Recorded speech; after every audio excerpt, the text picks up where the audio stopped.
Welcome back to Insight. We're at Indiana Physical Therapy, and we're talking to Dave about this return to sport testing that you guys offer, which is pretty critical, I guess, even now more than ever. It's becoming more critical now. I think we're a lot more advanced with some good evidence that we were probably putting people back to play before they were really ready to play.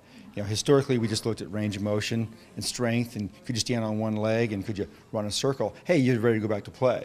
And now there's a lot more evidence that says that, you know, there's tests that we can perform to give us what your risk level is for return to play. So a lot of people are familiar with concussions. We're not talking about that. We're talking about injuries to other body parts. Right, yeah, orthopedic injuries. So we have tests for upper body and for lower body. You know, overhead athletes, again, those were historically hard to grade. You know, if you could raise your arm and throw the ball, then we'd start with short toss. Or swimmers, you know, I guess if you can do freestyle, then we'll work up to breaststroke. But now we have some science that tells us, you know, can you reach in certain directions, and if there's a big enough deficit right to left, then you're at a higher risk for re-injury when you do return to sport. So this test that you had me perform earlier here on the floor with, what is this contraption called? It's called a Y balance test. And again, we're looking for asymmetries. So I'm not looking to see how far you can reach. I'm seeing, can you reach equally with both legs? So you know, there's some science that says that if your front reach, which you had a significant deficit in your front reach,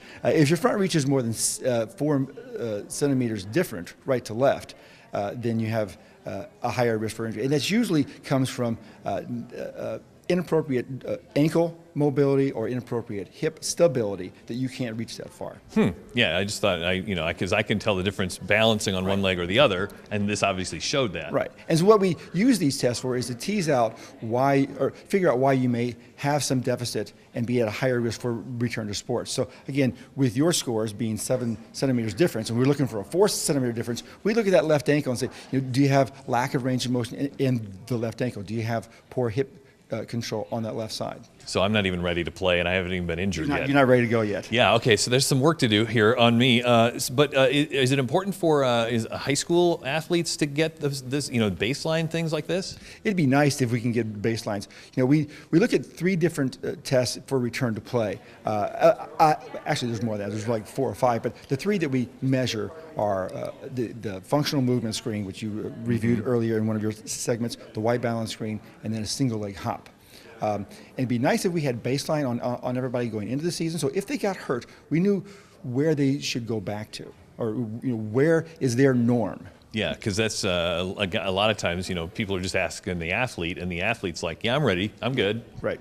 Right. And actually, what we can use these not only to see where they were before, but to also identify risk factors going into the season, you know, because we know that someone who scores lower than a 14 on an FMS is at higher risk. We know people who have deficits in the Y balance are at higher risk. We know people who can't jump as far single leg on one leg versus another are at higher risk. So it'd be nice to figure those out before the season and then prevent the injuries, not just try to rehabilitate them after they happen. Yeah, so there's really twofold here: prevent the initial injury and then prevent the re-injury. Exactly. Right. Yeah. If people want to find out more about this, is this something they can do on their own, or is this with school systems? I know you guys work with a number of them. We do work with some school systems. They can talk to their athletic trainers too, or they can give us a call at Indiana Physical Therapy. And we have been invited to go out and test some large groups, some swim groups, some volleyball groups, some basketball teams, and do some pre-testing for them to see if we can identify some risk factors. It's a whole lot of peace of mind knowing that you're ready to get it back into the game with Indiana Physical Therapy. Contact any of their 16 locations. We'll be right back on Insight.